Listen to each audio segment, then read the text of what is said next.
Bentrokan bersenjata kembali terjadi di Kamp Ain al-Sultan di Ereha. Seorang warga Palestina terluka setelah tertembak prajurit Israel.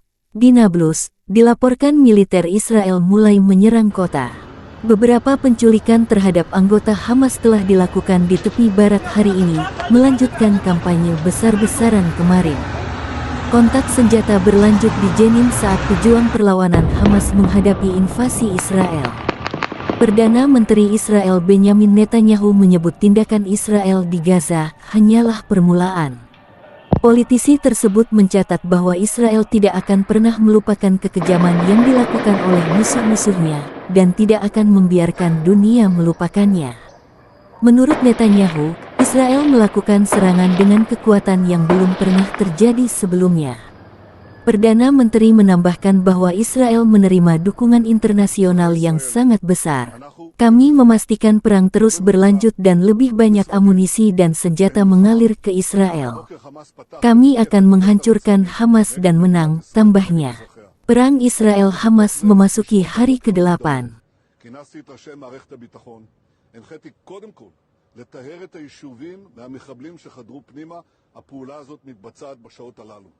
במקביל הוריתי לבצע גיוס מילואים נרחב.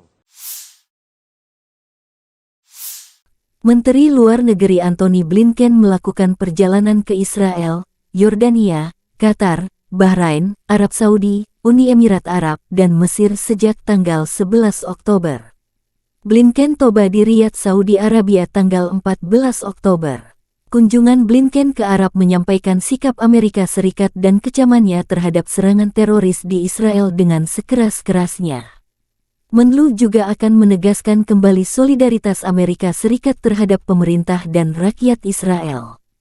Menteri akan melibatkan mitra regional dalam upaya membantu mencegah penyebaran konflik, menjamin pembebasan sandera dengan segera dan aman, dan mengidentifikasi mekanisme untuk perlindungan warga sipil. Demikian pernyataan resmi Kementerian Luar Negeri Amerika.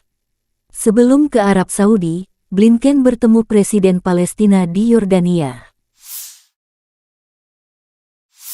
Gerakan Hamas yang berkuasa di jalur Gaza, Palestina, memberikan penghormatan atas sikap Presiden Rusia, Vladimir Putin, dalam konflik Palestina-Israel.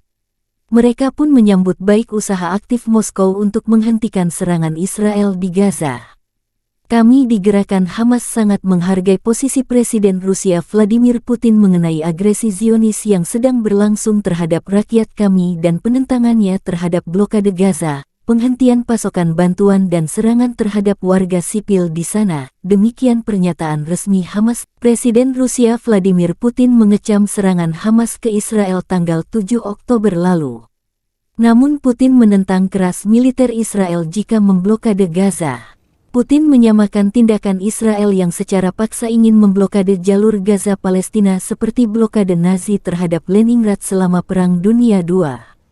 Putin pun kembali mendesak seluruh pihak untuk segera bermediasi demi menyepakati gencatan senjata secepatnya. Pernyataan Putin disampaikan saat berkunjung ke Kirgistan Jumat tanggal 13 Oktober.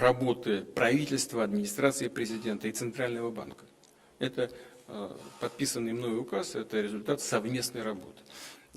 Разные подходы к решению этой проблемы есть. Проблемы существуют, связаны с определенной разбалансировкой денежных потоков, прежде всего потоков, связанных с валютой. На первом этапе мы максимально все разбюрократили, в силу различных обстоятельств, сейчас не буду их повторять. Наверняка вы, если задаете такие вопросы, понимаете, о чем идет речь после начала специальной военной операции.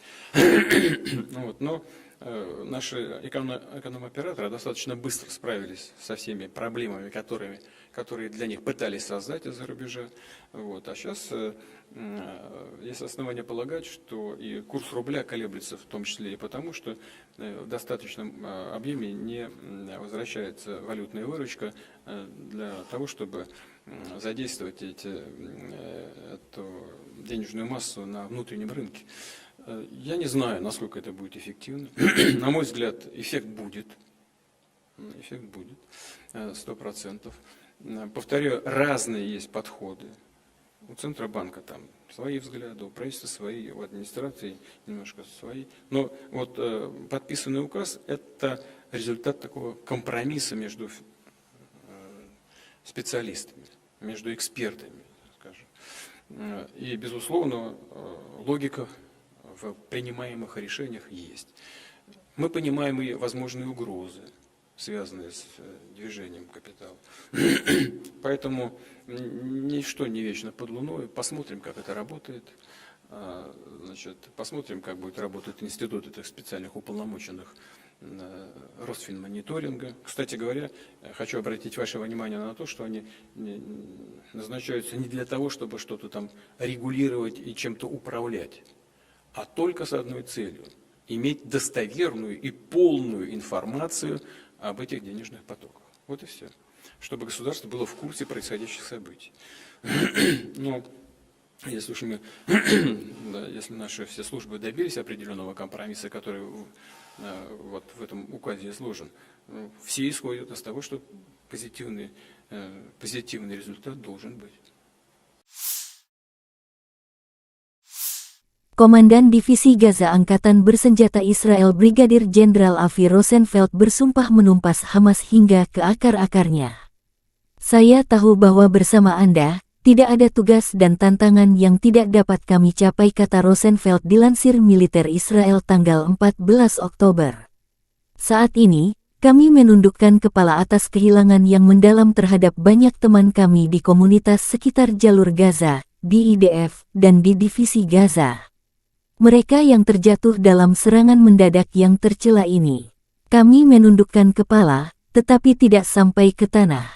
Kepala kami tegak, kami bangga dengan negara kami akan mempertahankannya dan kami akan melakukan segalanya untuk melindunginya. Kami hanya berharap untuk bertahan dan menyerang, hingga kami menang, dan hingga kami menghancurkan Hamas, ujarnya. Rusia mempertahankan hubungan baik dengan Hamas dan Israel dalam 15 tahun terakhir.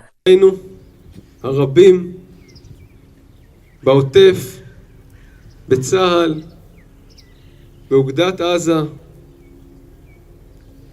שנפלו במתקפת הפתע השפלה הזאת, מרכינים את הראש, אבל לא מורידים את הראש. הראש שלנו למעלה.